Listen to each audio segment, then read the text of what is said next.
quand j'étais à Lunenburg par la suite, dans cette voyage, il y a deux choses qui sont passées qui m'ont particulièrement touché.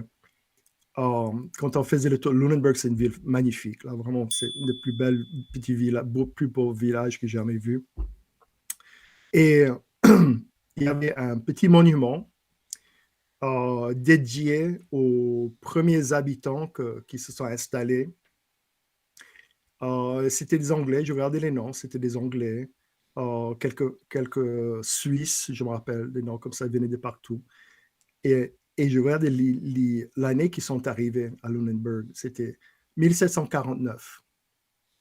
Et puis, clic, aïe, aïe, aïe, c'est la première vague d'invasion d'Anglais qui ont débarqué là. Il y avait ce monument-là, c'est, oh mon Dieu, c'est où je suis là maintenant. Et dans ce même voyage, je suis retourné à Grand Pré. Et excuse-moi si je commence à être émotionnel parce que chaque fois que je pense à ça, quand je suis à Grand Pré pour la première fois, bon, je suis arrivé, je vois l'église et tout ça, la croix, Évangeline, avec sa tête sur le côté, comme ça, enfin, tout mignon.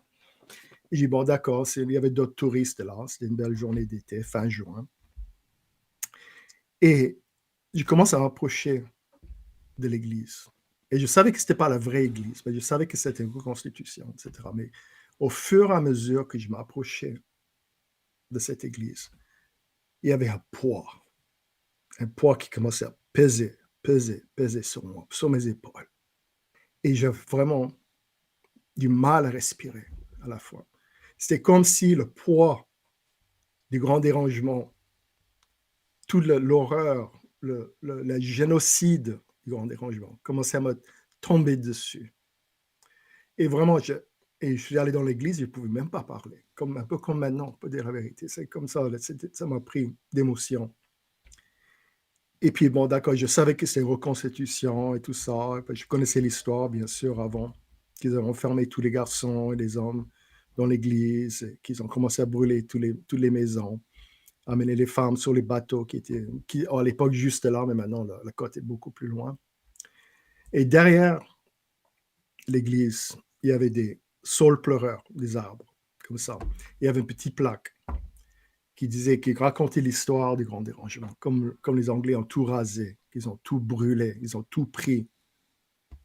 Et une plaque disait que ces saules pleureurs, c'est tout ce qui reste d'avant le grand dérangement. Et là, je l'ai perdu. Ah, vraiment, vraiment, il fallait que non, je commence à pleurer à grands sanglots comme ça, quand j'ai pensé à ça.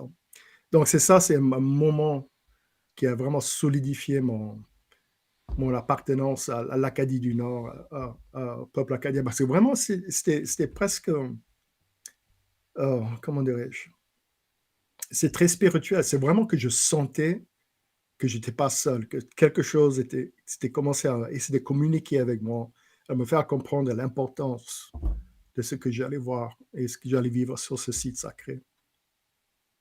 Donc, c'est ça. D'autres personnes m'ont dit qu'ils ont des expériences similaires en allant à Grand Pré, qui est un lieu sacré. Et aussi quand je suis allé ailleurs, selon la côte, et que j'imaginais les premiers Français débarquer. Et j'étais là au Havre, comme ça. Et tu imagines, c'est là où les premiers Acadiens, enfin ceux qui allaient devenir les Acadiens, ont touché à terre ici, en Amérique du Nord. Et ça, c'était vraiment des expériences spéciales et on ne peut pas oublier, quoi.